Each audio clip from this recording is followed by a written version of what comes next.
हाँ ठीक है, तो आज हम लोग पढ़ेंगे ऑप एम्प। ये फिजिक्स में एक चैप्टर है जो कि CSIR नेट में आता है। CSIR नेट, इसका सिलेबस जो है फिजिक्स में है आपका एक चैप्टर ऑप एम्प। मतलब इसका जो फुल फॉर्म है वो है ऑपरेशनल एम्पलीफायर। क्या है? Operational amplifier. जैसा कि आप देख रहे होंगे यहाँ पर एक नाम दिया है ऑपरेशनल और एक नाम है एम्पलीफायर। ठीक है, तो आज इसके बारे में हम पढ़ाई करेंगे कि ये होता क्या है और किस तरह से काम करता है, और इसके जो फंक्शंस है वो फंक्शन देखेंगे, मैथमेटिकल ऑपरेशन देखेंगे। ठीक है, तो अब आते हैं ऑपरेशन एम्पलीफायर। और अगर बात करें एग्जाम्स में तो CSIR नेट में इसके ऑप एम्प से 5 मार्क्स के क्वेश्चन आते हैं। कितने मार्क्स के? 5 मार्क्स के। तो आज हम वही डिस्कस करेंगे, ऑपरेशनल एम्पलीफायर।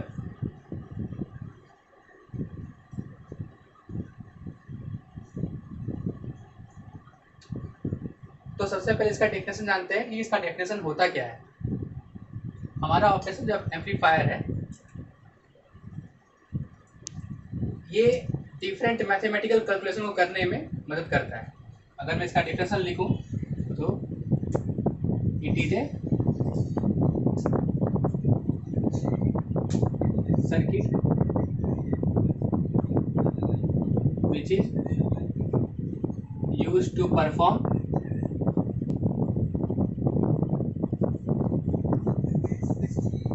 different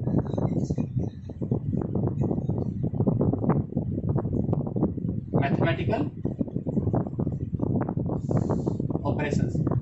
ये मैथमेटिकल ऑपरेशंस कौन से ऑपरेशंस हो गए? तो ऑपरेशंस क्या क्या हैं यहाँ पर देखिए।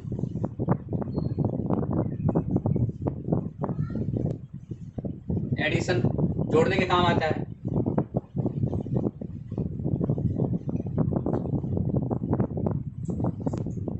Integration and differentiation.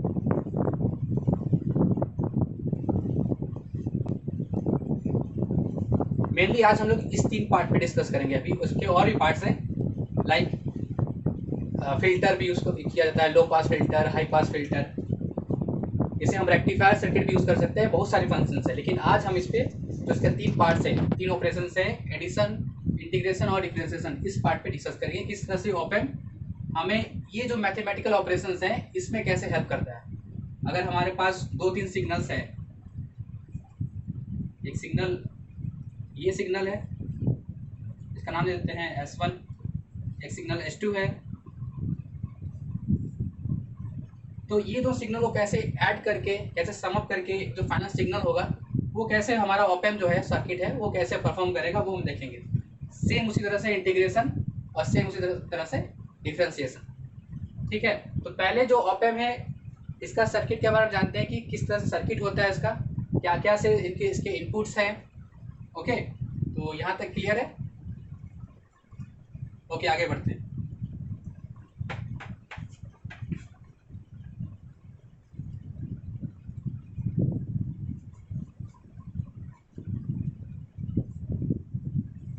तो पहले इस ऑप एम्प का एक सर्किट डायग्राम देख लेते हैं कि किस तरह से दिखता है ये।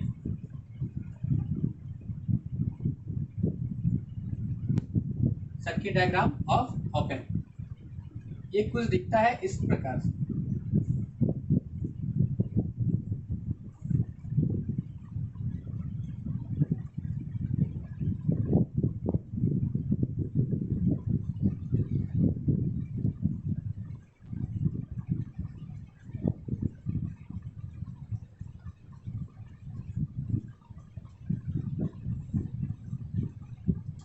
तो ये कुछ सिंबॉलिक सर्किट है ऑप एम्प का, इसमें कि हमारे पास 2 इनपुट्स हैं, V1 V2। ये सोर्स है जिससे कि हम लोग ऑप एम्प सर्किट को कनेक्ट करते हैं बाइसिंग के लिए, और ये हमारा आउटपुट जो हमें आउटपुट चाहिए। इस ऑप एम्प में इसके भी 2 टाइप्स हैं। अगर मैं बात करूँ टाइप्स की, on the basis of feedback, किस बेसिस पर?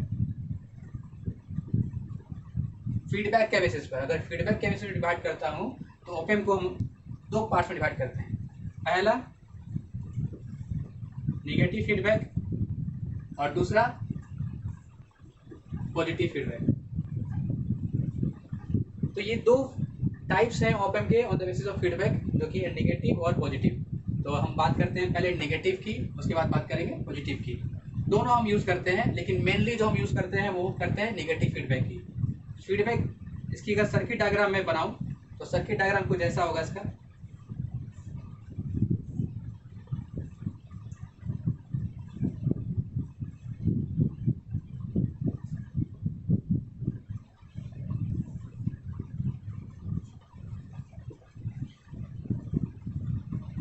यहाँ पर आप देख रहे हैं दो टर्मिनल है, एक निगेटिव एक पॉजिटिव। तो यहाँ पर जो है सर्किट कनेक्टेड है आउटपुट के साथ, आउटपुट साइड के साथ। वो कैसे? निगेटिव जो साइड है हमारा, निगेटिव टर्मिनल है उसके साथ कनेक्टेड है। तो ये हो गया हमारा निगेटिव फीडबैक। अगर यही सर्किट डायग्राम पॉजिटिव टर्मिनल के साथ कनेक्टेड हो, यहाँ पर देखिए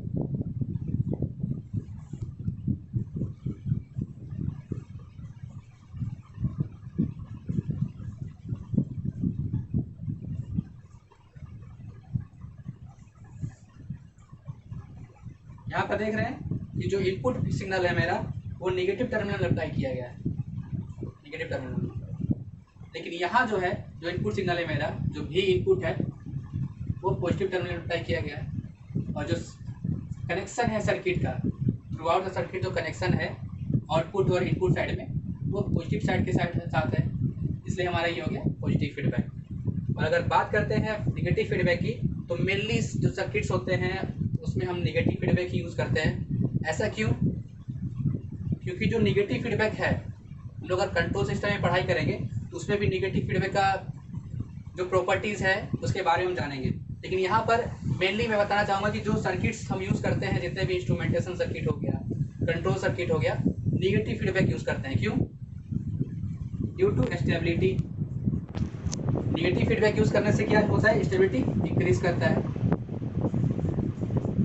एरर क्या हो करेगा? डिक्रीज करेगा। तो ये सब फैक्टर्स है, कुछ फैक्टर्स हैं, बहुत सारे फैक्टर होते हैं, लेकिन मैं यहाँ पर दो फैक्टर दिखा रहा हूँ, एक स्टेबिलिटी और एक एरर। अगर निगेटिव फीडबैक हम सही तरह से यूज़ करते हैं तो स्टेबिलिटी मेरी इंक्रीज होती है सिस्टम की। अगर नेगेटिव फीडबैक हम अच्छी तरह से यूज़ करते हैं तो एरर भी हमारी क्या होती है? डिक्रीज होती है। यहाँ पर सेम इसका वाइस वर्सा।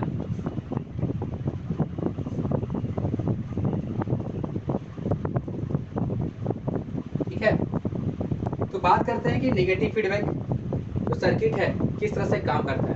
और जो सिग्नल्स है यहाँ पर हम देख रहे हैं कि एक ही टर्मिनल में सिग्नल अप्लाई किए हुए हैं, दूसरा क्या है? ग्राउंडेड है। मतलब ये ग्राउंड से इसका जो पोटेंशियल होगा क्या होगा? 0 वोल्ट। यहाँ पर भी सेम जो मेरा पॉजिटिव फीडबैक में है, जो नेगेटिव टर्मिनल है वो क्या है? ग्राउंडेड है। और जो इनपुट सिग्नल हम प्रोवाइड कर रहे हैं वो क्या प्रोवाइड कर रहे हैं? पॉजिटिव टर्मिनल में।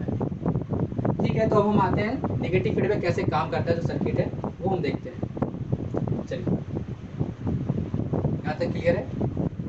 ओके।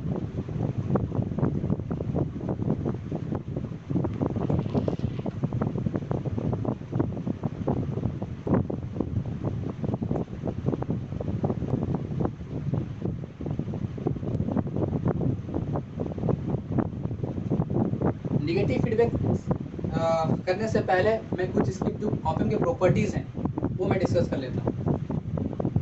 जैसे कि मैंने यहाँ लिखा था प्लस VCC और ये माइनस VE। ये हमारा बाइसिंग होता है, जिसमें कि हम लोग वोल्टेज सप्लाई करते हैं ऑपएम्प को काम करने के लिए। ठीक है, तो यहाँ पर हमारे पास दो पैरामीटर्स हैं, लाइक आइडियल कैरेक्टरिस्टिक्स और प्रैक्टिकल कैरेक्टरिस्टिक्स। आइडियल अगर कैरेक्टरिस्टिक्स की बात कर लें तो जो हमारे पास ये इनपुट रेजिस्टेंस होता है ओपन का, वो क्या होता है? इन्फिनिटी। जो आउटपुट रेजिस्टेंस होता है, आउटपुट रेजिस्टेंस वो क्या होता है? 0। जो वोल्टेज गेन होता है, जिसको हम लोग यहाँ से इंटरप्रेट करते हैं AV, वोल्टेज गेन, वो क्या होता है? इन्फिनिटी। ये चीज़ अगर हम देखते हैं प्रैक्टिकल ऑपएम्प में, प्रैक्टिकल कैरेक्टरिस्टिक्स में, तो क्या होता है यहाँ पर? आर जो इनपुट रेजिस्टेंस होता है, ये हमारे पास इस तरह से कुछ कनेक्शन होता है इनपुट का, ठीक है। तो ये जो इनपुट रेजिस्टेंस है ये काफ़ी हाई होता है प्रैक्टिकल, वेरी हाई। सेम अगर आउटपुट की बात करूँ, वेरी स्मॉल। और अगर ए भी, जो कि क्या है, वोल्टेज गेन, वो क्या होगा, वेरी लार्ज। तो ये हमारा दो कैरेक्टरिस्टिक्स हैं ओपन के, आइडियल और प्रैक्टिकल। इस पर और डिस्कस हम करेंगे आगे, लेकिन पहले देखते हैं कि किस तरह से सर्किट काम कर रहा है, ठीक है।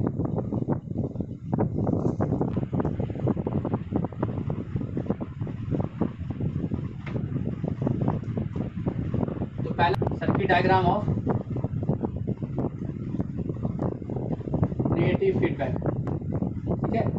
तो नेगेटिव फीडबैक में क्या होगा कि जो सिग्नल हम प्रोवाइड करेंगे वो नेगेटिव टर्मिनल में प्रोवाइड करेंगे, और जो मेरा जो पॉजिटिव टर्मिनल होगा वो क्या होगा, ग्राउंडेड होगा। ये बस हम दिखा भी सकते हैं, नहीं भी दिखा सकते हैं, ये जो बैटिंग सर्किट है ये हर सर्किट में कंपलसरी होगा। तो नेगेटिव फीडबैक में क्या क्या कहा था कि जो सर्किट होगा वो कुछ इस तरह से होगा।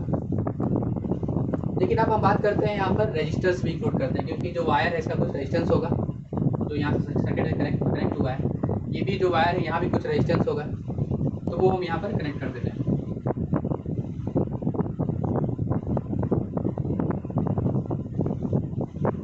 इसका हम नाम दे दिया R1 और इसका RF।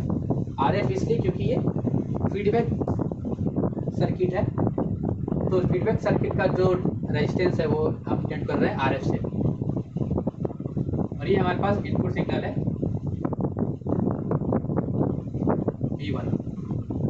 तो देखते हैं किस तरह से हमारा जो आउटपुट है ये नेगेटिव जो फीडबैक ऑप एम्प है किस तरह से प्रोवाइड कर रहा है।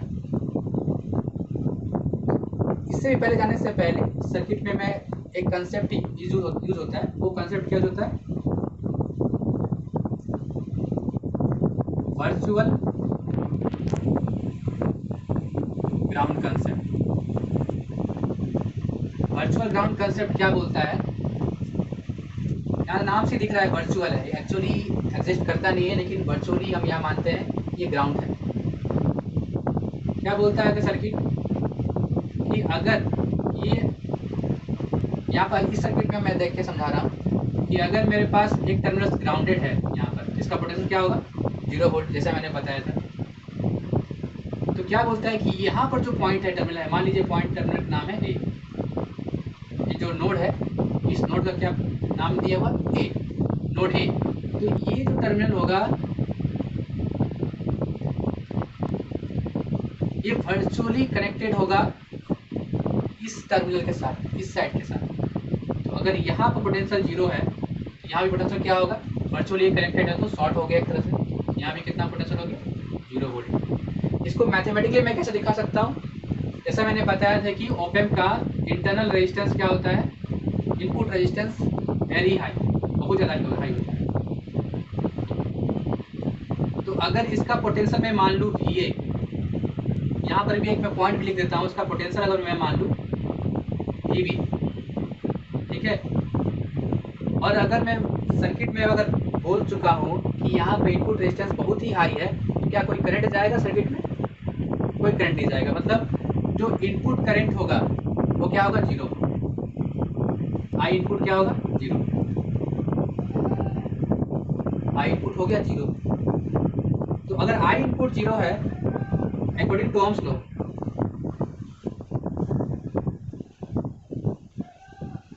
E इक्वल टू क्या होता है, IR। I इक्वल टू क्या होगा, V/R। तो अगर इनपुट करंट 0 है तो यहाँ कोई करंट नहीं जा रहा है, ना ही यहाँ कोई करंट आ रहा है, ना ही जा रहा है। तो V, जैसे कि मैंने बोला V इक्वल टू IR, ये ओम्स लॉ बोलता है। तो I इनपुट अगर 0 है मतलब डेल्टा V क्या है, 0 है। डेल्टा V क्या हो गया इस दोनों पॉइंट में, VA minus VB by R equal to 0। VA equal to VB यहाँ पर क्या देख रहे हैं, ये दोनों पॉइंट क्या हो गया, सेम पोटेंशियल पे। सेम पोटेंशियल मतलब ये अगर ग्राउंड है तो यहाँ का पोटेंशियल 0 है, तो यहाँ का पोटेंशियल कितना हो गया, 0। ठीक है, तो ये मैथमेटिकल कंसेप्ट हो गया वर्चुअल ग्राउंड कंसेप्ट का। यही कंसेप्ट हम यहाँ अप्लाई करेंगे सर्किट को फंक्शन करने के लिए। ठीक है,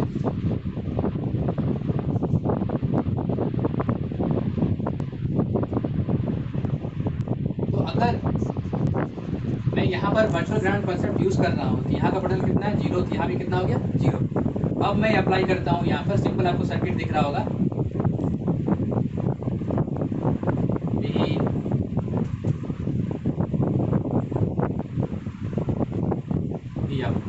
ये जो पॉइंट है, ये पॉइंट में यहाँ दिख दे रहा हूँ, ये है R1 और ये है RF। मैं इसी सर्किट को एक सिंपल सर्किट में डिनोट कर दिया हूँ, सिंपल सर्किट, जैसा आप समझ पाए। यहाँ का पोटेंशियल कितना है, 0। ये VV जो यहाँ पे क्या है, 0। मैं ये सर्किट को दिखाना चाह रहा हूँ। तो जो करंट यहाँ से भी इनपुट आएगा, वही करंट यहाँ जाएगा और वही करंट यहाँ भी आएगा। यहाँ तो कोई करंट आएगा नहीं क्योंकि इनपुट रेजिस्टेंस बहुत हाई है, तो करंट यहाँ पर क्या हो गया, 0 हो गया। तो जो करंट आएगा वो करंट यही करंट होगा,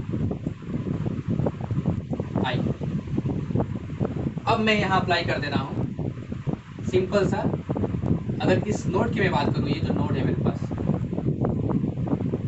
इस अगर नोड पे मैं KCL अप्लाई करूँ, KCL एट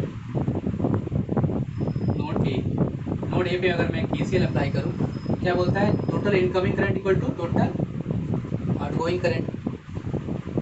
ठीक है, मैं आई अप्लाई कर रहा हूँ, तो आई क्या होता है, क्योंकि I equal to delta V by R. Delta V क्या है, V1 minus V2 by R. वही अप्लाई कर रहा हूँ इस वाले करंट के लिए। क्या हो जाएगा, delta V V minus 0 by R1, V1 minus 0 by R1। और कहीं करंट तो जा नहीं रहा है, करंट तो सिंपल यही सर्किट से जाकर सर्किट में आगे आ रहा है। तो सेम अप्लाई, वही करंट इसके लिए अप्लाई करो, तो ये मैं लिख रहा हूँ, ये इक्वल टू क्या होगा, VA minus V out bye VA minus V out by RF। क्योंकि VA क्या है, 0 है। क्यों 0 है, क्योंकि according to virtual ground concept, तो V1 minus 0 by R1 equal to 0 minus V out by RF। और अगर मैं यहाँ से V आउट निकालूँ तो क्या आ जाएगा, V out equal to minus RF by R1 into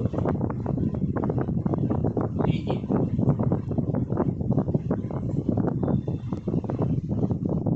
क्या है यहाँ पर, इनपुट VE है ना, मेरा क्या हो गया, आउटपुट का मैथमेटिकल एक्सप्रेशन। मतलब यहाँ देख रहे हैं कि ये जो ऑप एम्प है, जो मेरा नेगेटिव फीडबैक ऑप एम्प है, किस तरह से काम कर रहा है, V out equal to minus क्या दिखा रहा है, एक चीज़ मैं और यहाँ बता दूँ कि 2 टर्मिनल है यहाँ पर, नेगेटिव और पॉजिटिव। तो यहाँ मैं जो बात कर रहा हूँ नेगेटिव है, मतलब क्या होगा, ये इन्वर्टिंग। इन्वर्टिंग का मतलब क्या दे रहा है, अगर मेरे पास सिग्नल क्या है, इस तरह से कोई सिग्नल है VE,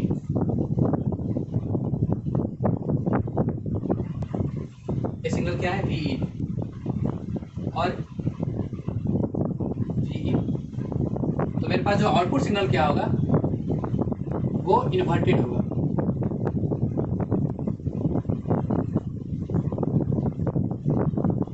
क्या होगा, इन्वर्टेड मतलब उल्टा होगा। अगर ये ऊपर से नीचे आ रहा है, फिर ये नीचे से ऊपर, तो ये माइनस साइन क्या रिप्रेजेंट कर रहा है, जो इनपुट से आउटपुट जो सिग्नल कन्वर्ट होगा वो क्या होगा, इन्वर्टेड होगा, उल्टा होगा। इसलिए ये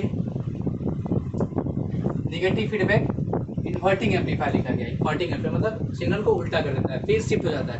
अगर यहाँ फेज 0 है तो यहाँ कितना हो जाएगा, 180 डिग्री। ठीक है, इसलिए ये नेगेटिव यहाँ शो करता है। इसमें भी मेरे पास 2-3 केसेस हैं। अगर मैं बात करता हूँ एम्पलीफायर की, तो लोग क्या सोचते हैं कि एम्पलीफायर क्या सिग्नल को एम्पलीफाई करता है। अगर मेरे पास यहाँ पर अगर 5 वोल्ट में अप्लाई कर रहा हूँ, सपोज 5 वोल्ट, तो ये कितना एम्पलीफाई कर देगा, 10 वोल्ट। ये 1 केस है, फर्स्ट केस है इसका।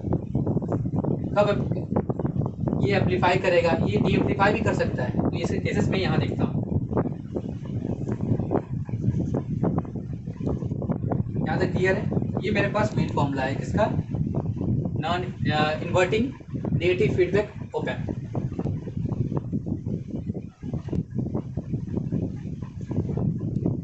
तो इसके कितने केस बनेंगे, 3 केस। कौन कौन से केस बनेंगे,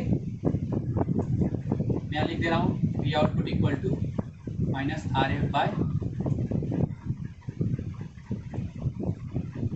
R1 इंटू वी इनपुट। ये फॉर्मूला है। मैं क्या कर रहा हूँ कि इसके तीन केस बनेंगे। कौन कौन से केस, पहला केस जब आर एफ का वैल्यू R1 से ज़्यादा होगा।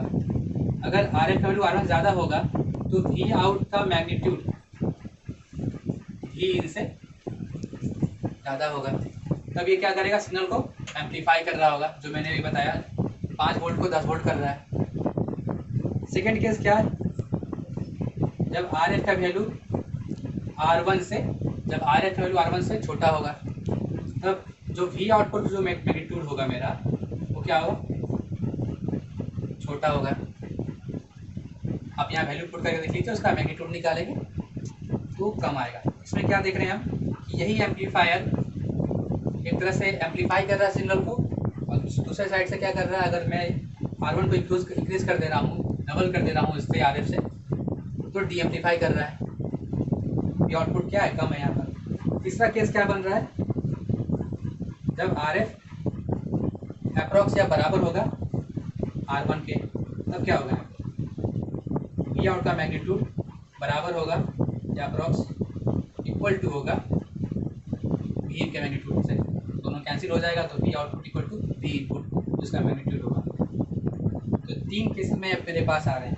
इसको हम अक्सर क्या बोलते हैं, जो मेरे पास थर्ड केस है, जब R F equal to R1 होता है, इसको हम लोग बोलते हैं वोल्टेज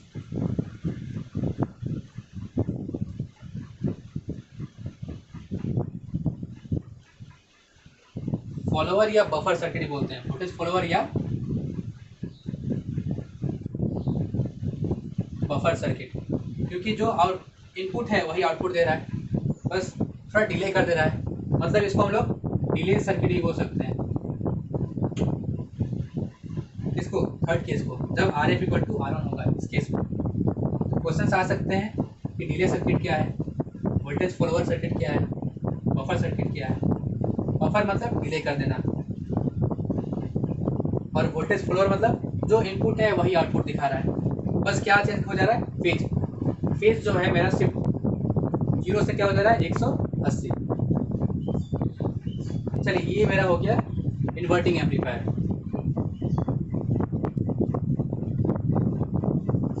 अब आगे देखते हैं कि इस इन्वर्टिंग एम्पलीफायर में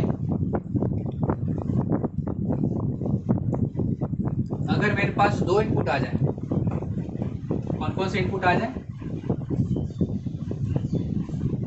देखता हूँ।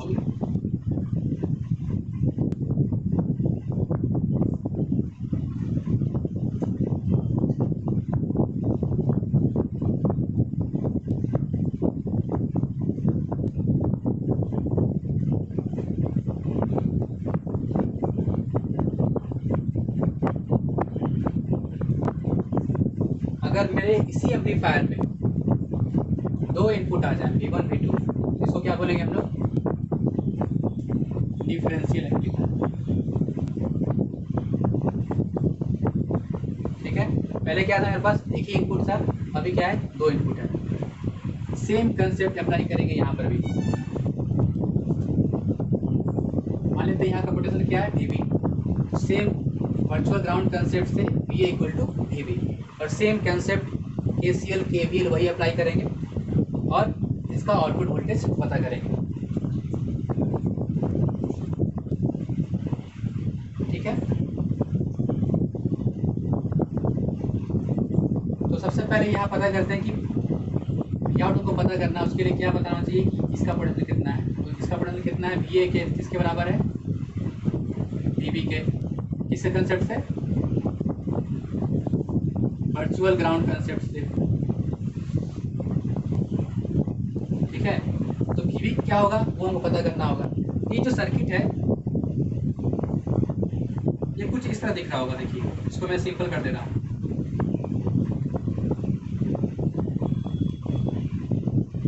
ये VB है, ये V2 है, R2, R3 और ये ग्राउंड। ये जो सर्किट है ये कुछ इस तरह से दिख रहा है। और अगर मुझे VB का पोटेंशियल चाहिए तो क्या होगा? VB का पोटेंशियल कितना होगा? R3 by R2 plus R3 into V2। ये मैंने क्या कंसेप्ट यूज़ किया? Voltage divider rule. कौन सा यूज़ किया? Voltage divider rule. क्या बोलता है? अगर यहाँ का पोटेंशियल निकालना इस नोड का तो इसके सामने जो रेजिस्टेंस है R3, जो जितना भी रेजिस्टेंस होगा उसका sum up into main voltage, जो वोल्टेज मेरे पास है यहाँ पर V2। तो मेरे पास VB का पोटेंशियल मालूम हो गया। तो VB का पोटेंशियल मालूम हो गया तो VB इक्वल टू क्या है? ये सेम कंसेप्ट अप्लाई करेंगे और मेरे पास V आउट क्या आ जाएगा? माइनस RF बाय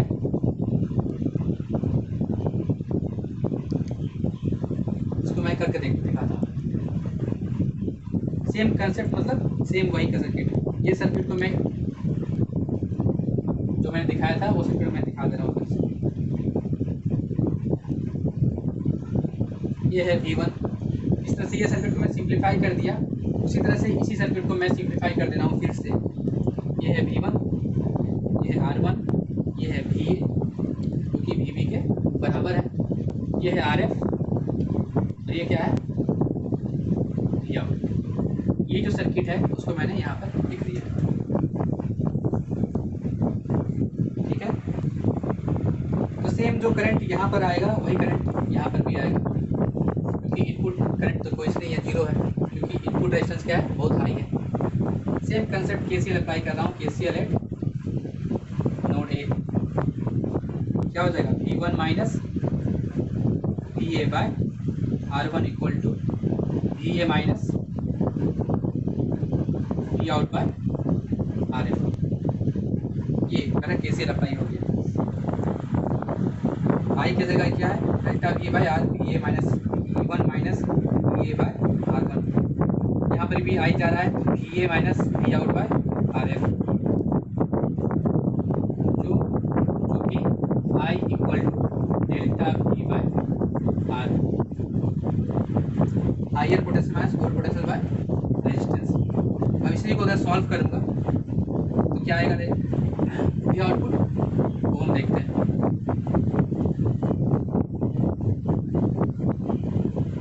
इसको सॉल्व कर रहे हैं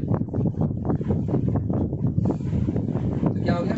V1 by R1 minus VA by R1।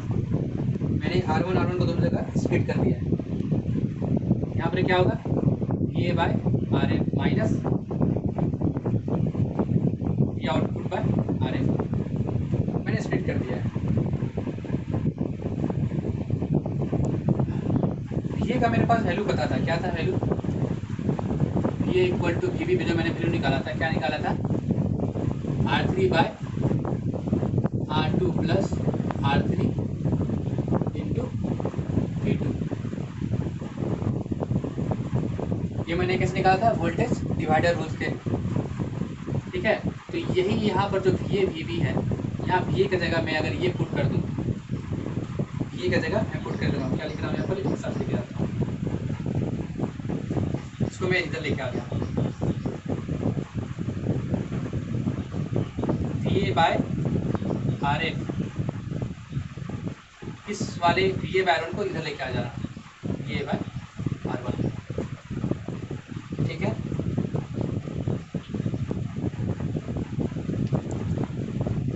अब क्या है? दोनों में VA तो VA दोनों को कॉमन आ जाएगा। V1 by R1 plus V out by RF equal to VA 1 by RF minus 1 by R1। ठीक है। और जो वी ए का यहाँ वैल्यू है, क्या यहाँ का वैल्यू है, R3 by R2 plus R3 into V2।